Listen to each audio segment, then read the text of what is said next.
السلام علیکم و رحمت الله و برکاته. برادران بسیار بسیار عزیز گرامی اسلامی، روز شریف جمعه را، سید الایام را از برای یکایک شما و در شخصیت شما از برای تمام مسلمانان جمهوری تبریک و تهنیت میگویم و از درگاه خداوند متعال مسئلت آن را دارم، زیرا این ساعت اجابت دعاست انشاءالله که خداوند طاعات عبادات ما را در طول یک هفته و در این روز سعید و شریف و درگاهش قبول و مقبول فرماید و در نامه اعمال ما ثبت سازد و ارواح گذشتگان ما را شاد و مسرور و خوشنود و راضی گرداند و ملک سرزمین ما را از فتنه ها و شبه ها در پناه امنش محفوظ دارد و اسلام عزیز قوتی بازم بیشتر زایتر عطا فرماید. آمین.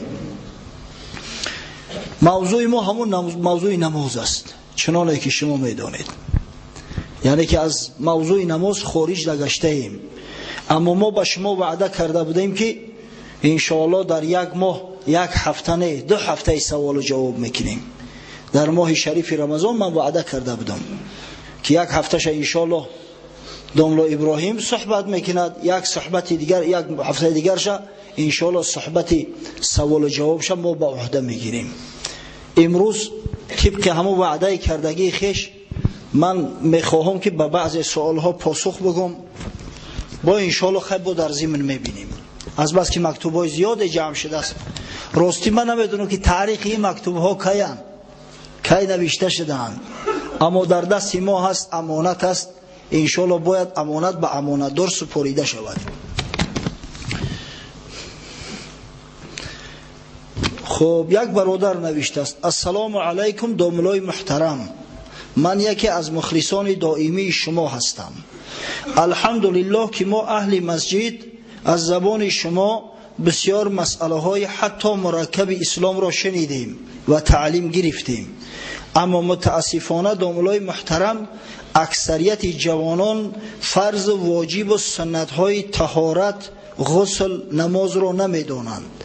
در وقت طهارت مشاهده میکنم بعضی جوانها مسح سر را که فرض است درست کشیده نمیتوانند، یا در وقت رکوع کردن میکه ها بالا شده، پشت ها حتی دنبه هایشان نمایان می شود، ترک فرض میکنند.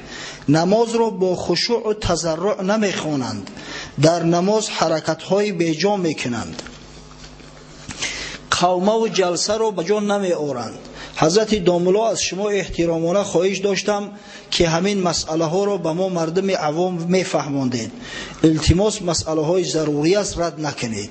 خداوند تیغ زبان شما را برا بگرداند. از قلمش معلوم است که خیلی دانشمند است، چه عوام میگونه که بسیار شخصی ورزیده هم هست.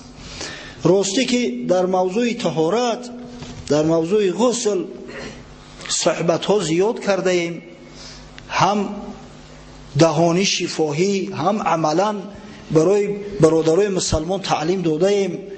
انشالله این گمان میکنم موضوع طهارت اشکال ندارد. از همون شخصی که بار اول طهارت کردن و نماز خواندن برامون تعلیم داده است، اگر ما سوال کنیم برامون میفهمونند. من گمان میکنم که اگه در این موضوع باز از سر نو صحبت شروع کردن مثل آن است که به دانشجویان مکتب عالی از سر نو کرات تعلیم دهی، همون خیلی است. خب اما در مسئله خشوع تضرع راستیست بسیار سوالی بجای داده است. در مسئله همون میکه ها بسیار سوالی بجا داده است، اما ما در مسئله پوشیدن لباس های تنگ 1 ساعت صحبت داشتیم با شما. انشالله اگر همون فتحه ها را دسترس کنه، همون دیسکارا در همونجا بسیار مفصل خشرو حکم نماز شون هم نوشته شده است، حکم پوشیده شدن همون لباس ها هم نوشته شده است. این موضوع را گفتیم. موضوع خشوع تضرع در نماز یکی از موضوع های بسیار بسیار مهم است. راستی که در نقشه ما بود که بعدی گفتن حکم نماز، حکم تاریک الصلات، حکم جماعت، حکم تاریک الجماعه، در موضوع تضرع، خشوع، شکست نفسی بندوار نماز ادا نمودن با شما یک صحبت داشته باشیم. انشالله این سوال هم بسیار سوالی به مورد است و خیلی که برای آدمای دقیق نظر پوشیده نیست. من مخصوص همین سوال از بین سوالات جداگانه موندم که هم با موضوع موافقت کنه، هم پاسخی به سوال ها شود. با یک تیر انشالله دو نشان میزنیم. هم از صحبت هر هفته اینه خود دور نمیافتیم که موضوع نماز است، هم با سوال های این برادر که راستی شاید که به صبرانه پاسخ سوالی خود چه انتظار میکشد جواب گفته باشیم. خداوند متعال در قرآن عظیم الشان وصف بندگان مؤمن را میکند. در سوره مؤمنون، این سوره با نام مؤمنون یاد می شود. حضرت خداوندی می فرماید اعوذ بالله من الشیطان الرجیم قد افلح المؤمنون الذين هم فی صلاتهم خاشعون. به تحقیق به شک تردید رستگار شدن مؤمنان. افلح ای فاز ای بلغ المطلوب، یعنی که به مرادش رسید، غالب آمد به مراد انتهاییش. مقصد غرض انتهاییش که وارد شدن به جنت المأوا است، رسیدن به رحمت و راحت و بخشش خدا است. این مرد رسید، مؤمنان رسیدن و خدای تعالی مؤمنان را وصف میکند. الذین هم فی صلاتهم خاشعون. مؤمنان کسانی هستند که در نماز خویش خشوع کنندگانند. بعد یک 15-20 صفت دیگری مؤمنان از یک لو به ترتیب می آید، اما آن از موضوع صحبت ما خارج است. ببینه اول چیزی که از مؤمنان خداوند متعال در ضمن این سوره بزرگ بیان کرده است، مؤمنان کسانی می باشند که در نماز خویش خشوع کنندگانند، خاشع هستند. خاشعون ای خائفون. خشوع چی معنی دارد؟ یعنی ترس، هراس، بیچارگی، شکستگی.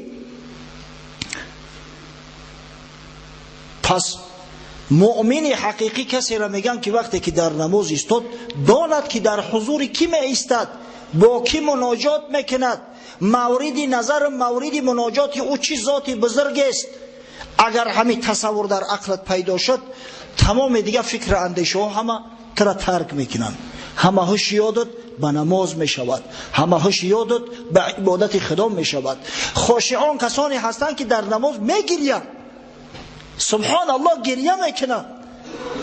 امام ابو داود و امام نسائی از مطرف از پدرش عبدالله ابن شخیر روایت میکنند که عبدالله ابن شخیر میگه آتیت رسول الله صلی الله علیه و سلم و هو یصلی و من صدره عزیز که عزیز رحا او مرجل من البکا. پیش پیغمبر خدا صلی الله علیه و سلم آمدم، میگه حضرت آمدم که نماز میخوان و از سینش یک صدای خارج میشد، یک غلغله خارج میشد مثل غلغله آسیاب. آسیاب دیده که از صدا دارد، یا مثل غلغله دیگ وقتی که میجوشد و بلق بلق میکند. از گریه حضرت نماز میخوند و گریه میکرد. در اخبار اومده است حضرت صلی الله علیه و سلم قرآن تلاوت میکرد در داخل نماز تا اینکه با این آیه، با یک آیه از آیه های سوره مائده رسید، جایی که حضرت عیسی علیه السلام به خداوند مناجات میکند ان تعذبهم فانهم عبادک و این تغفر لهم فانک انت العزیز الحکیم. حضرت عیسی می فرماید اگر پروردگارا این امتی مرا که سرکش شدن، گردن کش شدن، بے فراستی کردن، پیغمبر خویش را رنجاندند، اگر عذاب شبتی بنده های تو هستند، حق داری، زیرا ملکی توست، زیرا در تصرفی تو هستند. اما اگر گناهشون بیامرزی، مغفرت شونم کنی، هدایت شونم کنی، از دست تو می آید. تو عزیز هستی، پروردگار و غالب هستی و بسیار با حکمت هستی، چیزایی را تو میدانی که ما نمیدانیم. حضرت 20 بار همه آیه را تکرار کرده است و در نماز زار زار میگریست. هر باره که این تعذبهم فانهم عبادک و این تغفر لهم فانک انت العزیز الحکیم میخوند میگریست. امروز گریه برای مردم ما را پدلا شده است. آخه پیش خدا که گریه نکنی از کجا رحمت خدا به جوش بیاید؟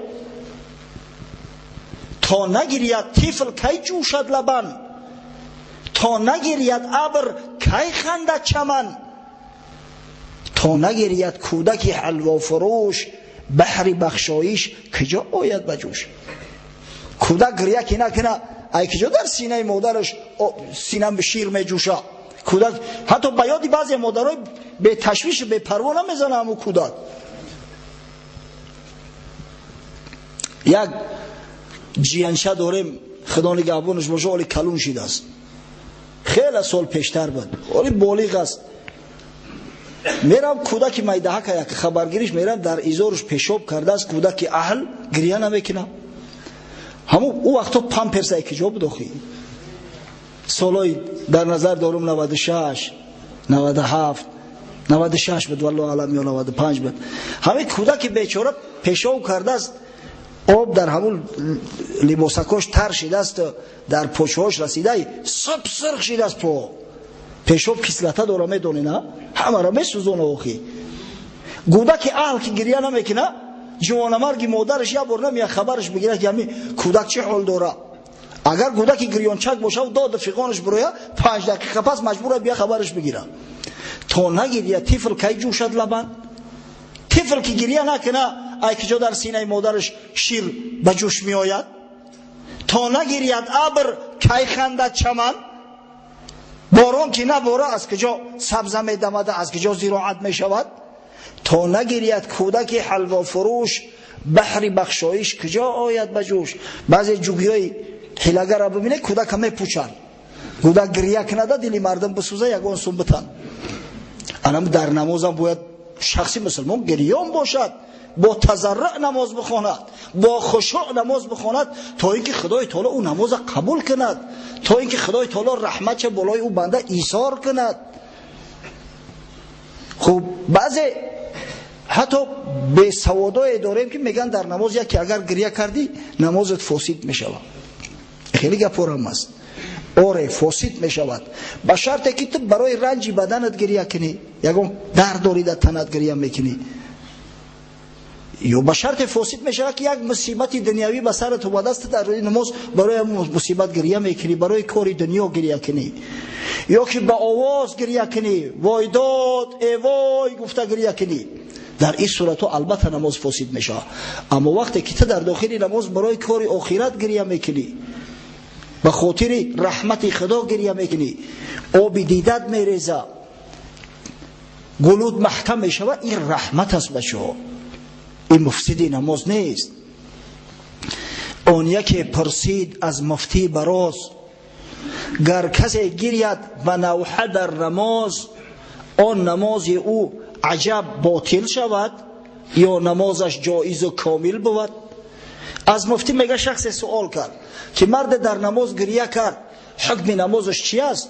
آیا نمازش باطل می شود یا نمازش قبول است و کامل است؟ گفت آب دیده نامش بحری چیست؟ بینگری تا که چی دید او و گریست. گفت چرا آب دیده میگن؟ با او خاطر آب دیده میگن که هم مردک چی را دیده گریست؟ با چی خاطر گریست است؟ آن جهان گردیده است آن پر نیاز، رونق یابد ز گریه آن نماز. اگر گریهش به خاطر آخرت باشد، به خاطر جلب رحمت مغفرت خدا باشد، به خاطر جنت باشد، از ترس عذاب دوزخ باشد، رونق یابد ز گریه آن نماز. نمازش رونق میابد، نمازش انشالله یک ثوابش 100 ثواب میشود، بلکه 1000 ثواب میشود. ورزی رنجی تم بدان گریه و زی سوگ، ریسمان بشکست هم بکسست دوگ. اما اگر او گریه از رنجی بدن باشه، از یگان بیماری باشه یا از یگان مصیبت سگواری باشه، تحریمه نماز باطل می شود، نماز اصلی نو خوانده لازم می شود. پیغمبر خدا صلی الله علیه و سلم فرمود لا یلیج النار رجل بکا من خشیت الله حتی تعود اللبن فی الزرع. ولا یجتمع غبار فی سبیل الله و دخان جهنم. حدیث امام ترمذی روایت کرده است. حضرت رسول الله صلی الله علیه و سلم فرمود شخصی که از ترس خدا در نماز گریه میکند خداوند آتش جهنم بر بدنش حرام میگرداند. آتش جهنم دیگه بر او اثر نمیکند تا زمانی که شیر برگشته به پیستان ندروید. یعنی هیچ وقت شیر دیگه به پیستان بر نمیگرده. اگر در شپریز پرش کنی لغت چم کنی نمیره به جای اساسیش. ولا یجتمع غبار فی سبیل الله و دخان جهنم. و غباری که در راه خدا برداشته می شود. شخصی به خاطر ادای نماز به مسجد می آید، البته که راه چنگ داره، این راههای رو حتما چنگ دارن. چنگ که نداشته باشن ایا جو به جای دیگه میره در بالای اسفالت پاپشوت پری خاک می شود، ماشینت پری خاک می شود. پری چنگ هستید اصلا اتمسفرای ما، فضای ما. انا همون غباری که در راه خدا برداشته می شود هیچ وقت با دود جهنم جمع نمی آید. یعنی خداوند او شخصایی را که به خاطر خدا، به خاطر عبادت خدا از جای به جای حرکت میکنند، ذره چنگ خاک از زیر قدمشو میخیزد، از آتش جهنم دور نگه میدارد، با دود جهنم آمیختشو نمیکند. انا ای است نماز خاشع برادران، نماز خشوع کننده. نماز باید با خشوع باشد، باید با تضرع باشد، باید با آب دیده باشد. روایت میکنن سری سقطی قدس الله سره. سری سقطی استاد جنید بغدادی است. شاید سری را کمتر مردم شناسند، اما جنید بغدادی را همه میدونند. سید طایفه است، یکی از عارفای بسیار بلند پروازی ما، هم استادش است هم تقویش. سری سقطی روایت میکند که یک کنیز از بازار خرید، زمانایی که غلامداری و کنیز فروشی بود. کنیز گرفت آورد، به حد زیاد گریه میکرد، ناله و فغان میکرد. یک روز شبانه سری از جاش برخاسته بود، اومد که کنیز در همون حجرش گریه کنان دعا کرده است به درگاه خدا: پروردگارا به خاطر همون محبتی که به من داری از گناهام محفوظم دار و به دیدار خیش برسانم و نمازهام به درگاهت قبول گردان. سری سقطی عالم شریعت است. از این خاطر بانگ زد به سری او کنیز که کنیزک تو دیوانه ای، تو چی؟ غلط نگو، تو بگو به خاطر محبتی که من به تو دارم. تو از کجا بدونی که خداوند به تو محبت داره که میگوی به خاطر محبتی که بر من داری؟ گپ برعکس نگو. گفت ای خواجه، اگر این خدای بزرگ که بر من محبت نمی داشت، نیم شب از خواب بیدارم میکردم، میخواستم نماز تهجد میخوندم. عقلی تو در کجا است؟ این تو مست خواب هستی؟ شیخ طایفه من خواستم در نمازم. همین نشانه محبت پروردگار نیست؟ این همین نشانه محبتش است که ما را قایم داشته است. در خواب غفلت هستی. واقعا اگر خدا کسی که دوست نداره هدایتش میکنه، از ضلالت و گمراهی نجاتش میبخشه؟ هرگز نه. چون در این دل برق مهری دوست جست، اندران دل دوستی میدان که هست. خدا را دوست میداری؟ پیغمبر را دوست میداری؟ بفهم که خدای تعالی به تو نظر عنایت داره. خداوند تو را دوستت میداره. اگر دوستت نمی داشت محبت خچه در قلبت نمی انداخت. در دل تو مهر حق چون شد تا، حق هست حق را بگمان مهری تو. هیچ بانگی کف زدن ناید بدر، از یکی دستی تو به دستی دیگر یک دست صدا نداره. برای آنکه قرصک شود دو دست لازمه. محبت یک طرفه نمی شود. برای آنکه محبت باشد دو طرف لازم است.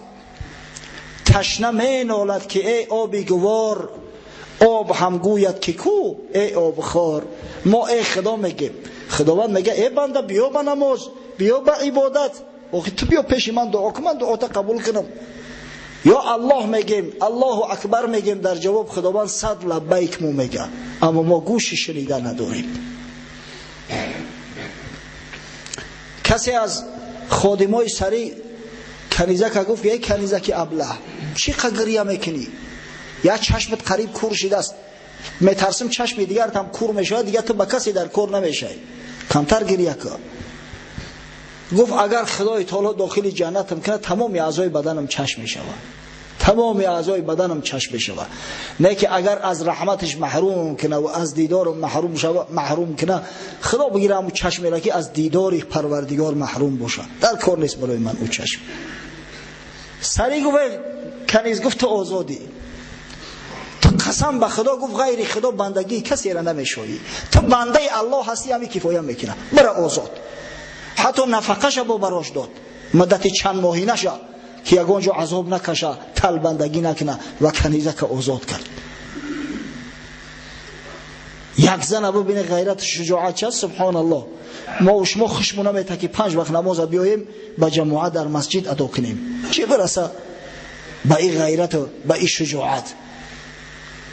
حضرت شعیب پیغمبر علیه السلام قبل از او که پیغمبر خدا شود، قبل از او که خدای تعالی او را به پیغمبری مبعوث گرداند، عابد بود، یک عابد خداپرست، زیاد میگریسته است، گریه و ناله میکرده است، اهل تضرع بود.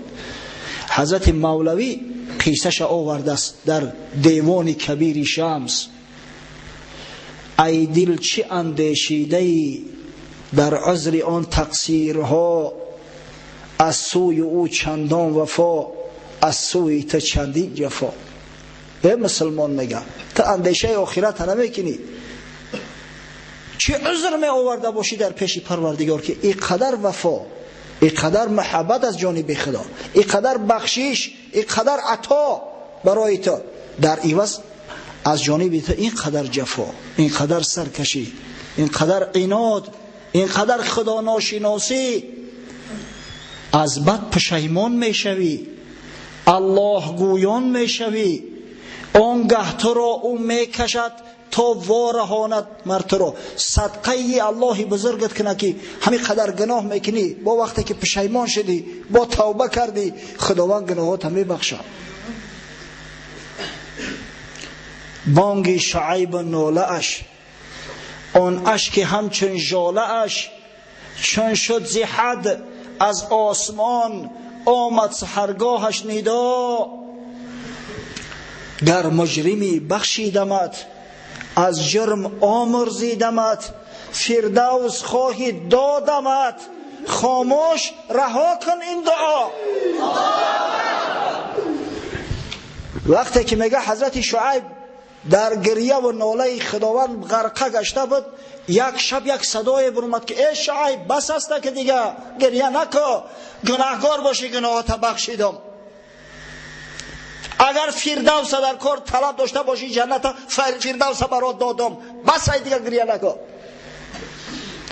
گفت تا نه این خواهم نه آن، دیدار حق خواهم عیان.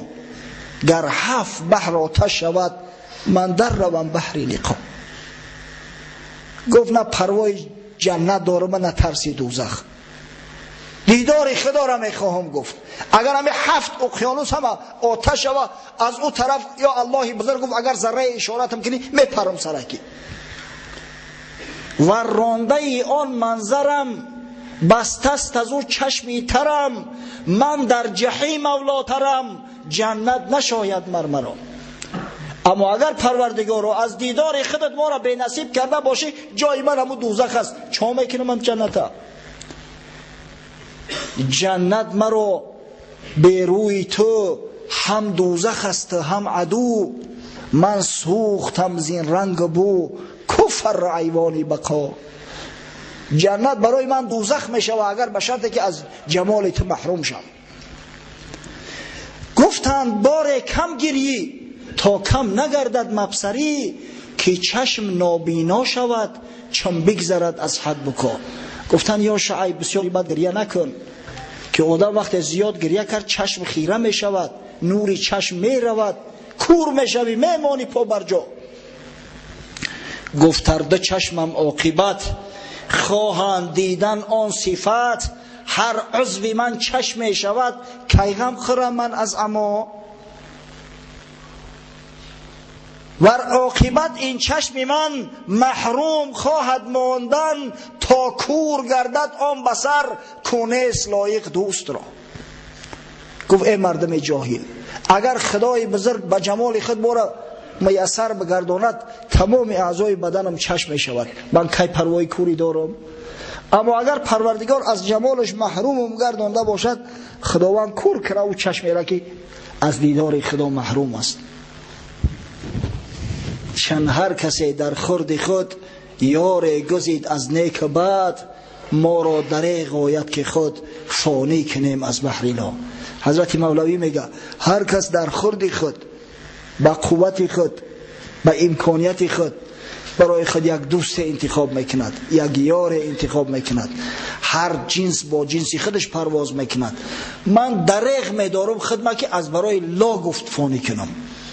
یعنی دوست من خدا را میگیرم، خدای لایزاله، خدایی را که فنا نداره، خدای جاویدانی را، خدای غنی و بزرگه که کرای دوستگیری خداوند متعال است.